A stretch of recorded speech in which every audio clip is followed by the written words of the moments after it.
Welcome to the Baseballtown Charities Phillies Winter Tour 2021, presented by Leibensberger Funeral Homes.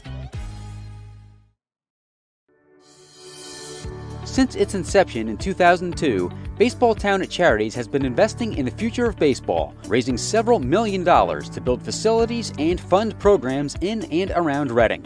It started with the construction of Gordon Hudak Stadium at Lowers Park, a baseball palace for inner-city boys and girls of the Baseballtown Junior RBI League. It continued with the renovation of Reading's historic Bear Park, and then expanded beyond the city limits to build the Savage 61 Dream Field, a ballpark specially designed for those with physical and cognitive challenges. In addition to financially supporting the leagues that utilize these facilities, Baseballtown at Charities recently started the Rip It for Life program, which provides free lessons, batting cage time, and invaluable guidance about life to players who lack the financial ability to pursue playing at a higher level.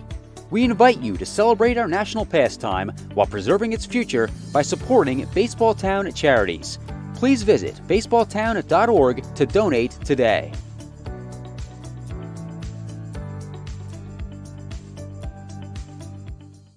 Hi, welcome to the Baseballtown Charities Phillies Winter Tour. I'm Scott Hunsiker, General Manager of the Phils, and I'm honored to be joined tonight by Dusty Wathan. Dusty's the current third base coach for the Philadelphia Phillies. He's a former Phils manager, winningest manager in Phils history. And in case you didn't know, Dusty's also a career 600 hitter in the big leagues. It is true, as we like to, Dusty and I like to say, you can go and Google that. Check it out. So, Dusty, thanks for joining us tonight in support of Baseballtown Charities. No problem. I'm glad I could do this. Thank you, buddy. We can see in your background, I think you're in a car, so why don't you kind of set the scene for us? Where are you at? So we just finished our workout for the day. I grabbed some lunch, and it's a sunny day down here, but it's a little bit windy, so I thought we would have some issues with the wind blowing, trying to talk. So I ended up going to my car in the parking lot because it's COVID, and you can't really just hang out in the ballpark anymore like you used to, so you kind of got to get out of there. And I thought this would be the best way. We had a little bit of trouble prior to getting on, though, so the lighting might not be the best, but we're figuring it out as we go. So I'm sitting in the parking lot in Clearwater, the players' parking lot, coaching staff's parking lot in Clearwater in my rental car. Wow, awesome. That's very thorough as well. Thank you so much. But it looks like a beautiful day, just a little windy outside, you said. So we appreciate you going with the flow and adjusting. So thank you. All right. No problem. You and your family spent a lot of time here, 5 great years. All of us got to see sort of your kids kind of grow up, at least for that 5-year period of time. So I know you and Heidi always had them around the ballpark. So a lot of our fans watching at home got to kind of see your kids out on the field with you after the game, before the game. Thought it would be good to just sort of ask, a few questions about your experiences in Reading, or you and your family's experience in Reading. And we'll kind of rattle through, and you can tell us 1 or 2 of your favorite memories from Reading, kind of a rapid fire, but with no clock. So are you ready to go? Gotcha. I'm ready. All right. Favorite place to get lunch? Either the market, the Fairgrounds Market, or Mike's Sandwich Shop. All right. All right. Favorite place if you had a night to have dinner? Tiki Bar. Oh, good one. Good one. Eating outside on the raging Wathan. Way before COVID, we were eating outside. That's right. That's right. Trendsetters. Your favorite bar? Mike's Tavern. Mike's Tavern. So you got Mike's Sandwich Shop as your sandwich place, and Mike's Tavern. But I believe no relation, right? That's right. Other than the name. Yeah. I know you like to take hikes and walks. So in Reading, what were your favorite place or places to take a hike? So the Pinnacle was probably one of the good ones I like there. And then up by the Pagoda, there's some good spots. And then I guess Neversink Mountain.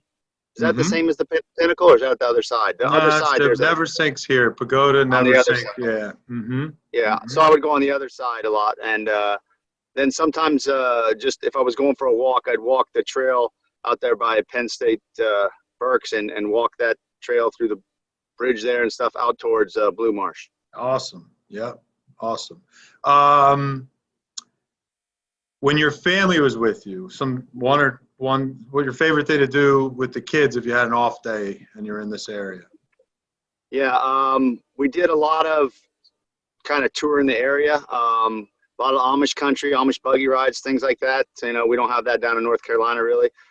There in Hershey Park, we try to get to Hershey Park, once a year or something like that. And that was about it. Probably something outside usually. Awesome. Stadium related here at the ballpark. Your favorite thing about this ballpark?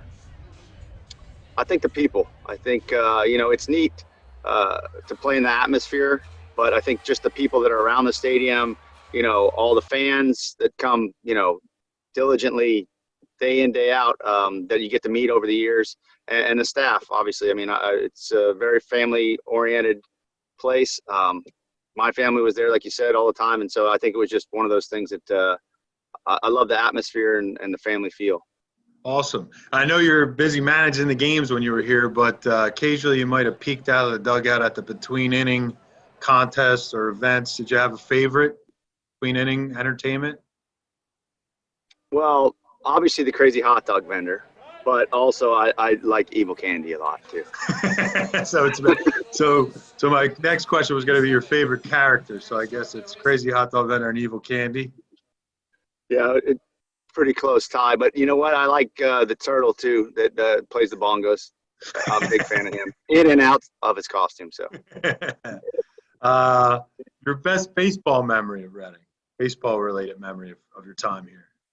Oh man, there was lots of good ones. I think probably the last crew that I had our last year making the playoffs there with Hoskins and Knapp and all those guys. That was pretty fun. We clinched at home and got to celebrate at home. That was a lot of fun. And the early memory was the AllStar weekend was a great experience too. So I think winning there. But I guess the non-baseball related kind of at the ballpark things were always in the evenings after the fireworks displays and stuff, and the kids running around the baseball field and things like that. And I know this is a bit of a loaded question because you're doing an interview with the Reading franchise that helped Baseballtown Charities, but you've been to a lot of minor league ballparks, minor league cities, in all around the country. What makes Reading different? What makes Reading different than the other 120, 160 minor league cities? I think honestly, it's everybody that is at the ballpark, the front office, the fans. I was told when I was going to Reading my first year by Rod Nichols, who used to be a pitching coach there before, and Rod was my pitching coach through the minor leagues when I was still playing.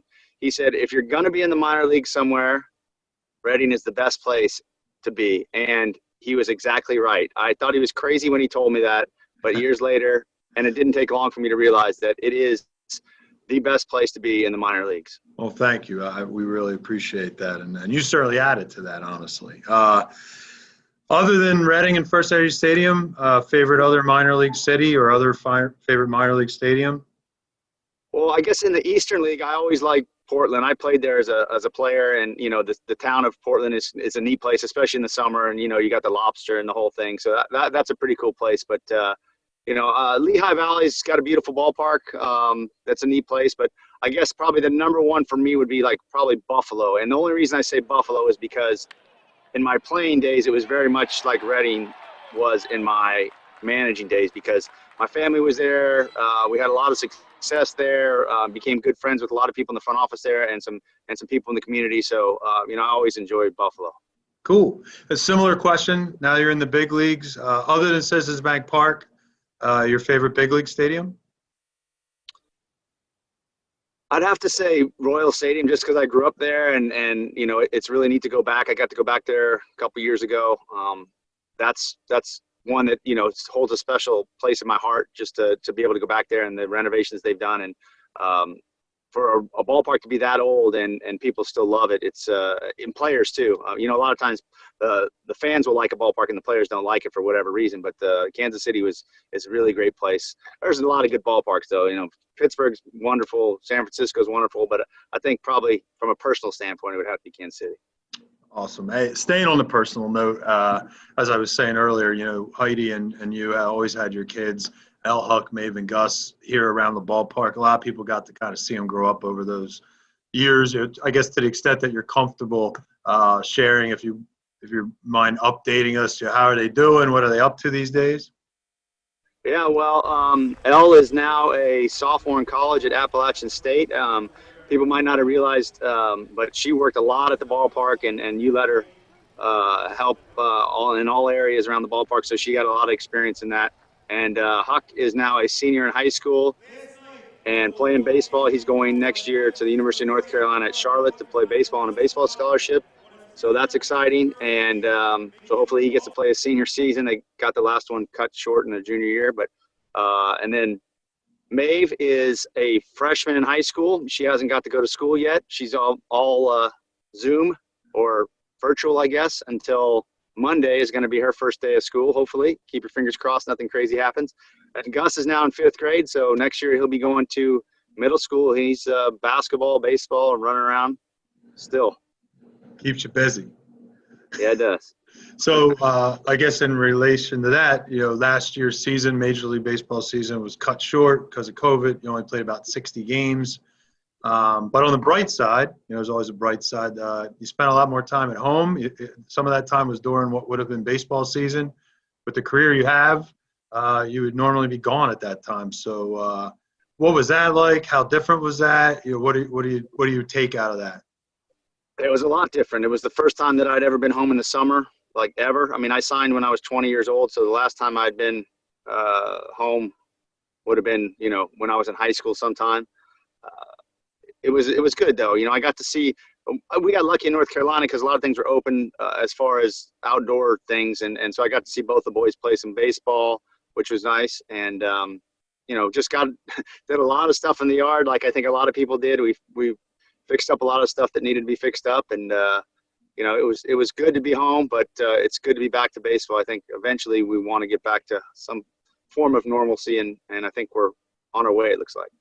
Yeah, and I guess to follow up on that, you're at spring training 2021 now, so does it feel different? Does it feel like, now that the prospect of playing the season is coming, does it feel different than it did last year when you got? It definitely feels different because I think we still have all the protocols in place. We're getting tested every other day. You have to take intake. Everybody's wearing masks all the time, and everybody's spread out all over the place. We're doing coaches meetings that normally we would do in a conference room over Zoom. So people are all spread out. So there's still a lot of that. But once you get on the field, baseball's baseball. We get to watch the guys throw and hit right now. And, hopefully a couple more days we'll have the position players here and we'll get this thing cranked up. But, it gets a little bit closer to normalcy. It'll be neat to see the fans in the stands here in a couple of weeks. Awesome. You mentioned it earlier, the All-Star game when you were here, and you were a big part of the planning for that. Your partnership with us as a manager, you managed the one team, but you were, right from the beginning, you were kind of part of that. What are your memories of that Eastern League Baseballtown AllStar Classic? What are your memories of it? Well, the hitting challenge was really exciting. I think, you and I and a number of other people had all kinds of ideas, and you made them come to fruition. It was pretty neat to see all that. But that was a fun night, and the game, us coming back and winning, and we had so many representatives from Reading, and the fans showed up, and both nights were just packed. So it was an electric place, and it was a lot of fun. I know the players had a really good time, and I still tease Zach Wheeler, who was on that team that didn't play. I told him last year, I said, yeah, you're the one that wouldn't pitch for us. But in reality, it was the Mets didn't want him to pitch, but I was giving him some grief. Yeah. Hey, so you invented the clock, Dusty. We were trying to figure out how to get 30 people through a hitting challenge in exactly 2 hours and all that stuff, and you invented the clock. That was your idea. So when you saw that in the Major League Home Run Derby, how'd you feel? Were you proud, or did you feel like somebody stole your idea and you didn't get credit for it? Well, I don't know if I invented it. I think it was a collaborative agreement or ideas between you and I and probably a couple other people. No, it was neat. I mean, I think it was a great idea. I think, the players, they didn't get tired. They knew a certain amount of time. They knew they were going to be done. So I thought it worked well for us. And, I think it's not the only thing that started in Reading that people have taken other places. So it's neat to see stuff like that happen. It is. And we can't thank you enough for all your help with that. So not just that year, but your years here, you had a lot of guys in Reading, and when you were in Lehigh Valley or before you got to Reading, but particularly when you were in Reading, you mentioned some of them: Hoskins, Nola, Kingery, Knapp, Eflin, Quinn, Hazley. At various times you had them, mostly here in Reading. What's it like to be with them now? Is your relationship with them because you spent that time in Reading? I know you mentioned Zach Wheeler, and you were with him at the All-Star game, and certainly the other guys that are on the big Phillies that didn't play for you in Reading. I'm sure you have a great relationship with them as well. But is it different? Is it different, your relationship with the guys that you managed here in Reading? I think so. I think, you saw them as young players. I can remember just like Zach Eflin, I was with him the first time he'd ever seen it snow in Portland. So, just things like that they remember, and they were young, 21 years old. It's funny to see highlights from Reading. The baby face guys, I always tease him, like, Eflin's got a pretty good beard now, and he used to not be able to grow that great of a beard. He would try. And I said, well, look at you guys. You're all grown up. You can grow facial hair now and stuff like that. So we always tease those guys. But, yeah, the relationship goes back, a long ways. And obviously all of us that have played, for the most part, started in the minor leagues, and they're no different. So, we have a really good group of guys. The guys you just mentioned right there are humble and they realize where they came from. So it's neat to be able to reminisce on some stories sometimes. Sure, that's cool. Hey, your current job, third base coach, Philadelphia Phillies. What's that like? How hard is it to make those decisions on the fly? Send a guy home, he's out, it's safe. You got to live. Everybody remembers your last one. What's it like coaching third in the big leagues? That's great. I always explain to people that it's the closest thing you can get to playing, because you're on the field and you're actually affecting the game, good or bad sometimes, on the field. And it's like a player, manager affects the game, but he doesn't get to be on the field and he quite get that feel of, the fans yelling and screaming and things like that. So I love it. I enjoy it. It's fun. It keeps things interesting, but a lot of things go into your preparation that people don't see. They just see what happens in the end result. But I always say, if you're not getting anybody thrown out, then you're not being aggressive enough. So you're going to get guys thrown out. And I think once you realize that, and it gets a little bit easier, but you never want to get a guy thrown out, but you also want to score as many runs as you can. So sometimes it happens, and you got to just have thick skin and say, you know what, this too shall pass. That's right, babe. If you're not taking chances, you're not scoring as many runs as you can. That's a very good point. I appreciate you pointing that out. So, third base coach, everybody always asks me whenever they know I'm friendly with you, they'll say, yeah, the McCutcheon, the rock, paper, scissors. The rock, paper, scissors kind of taken on a life of its own. I know last year during the COVID period, you and Kutch even played like virtual rock, paper, scissors, where you were in your backyard with your kids and stuff and shooting, and he was to kind of keep in practice. So how did you playing rock, paper, scissors with Kutch after he hits a home run? How'd that come about?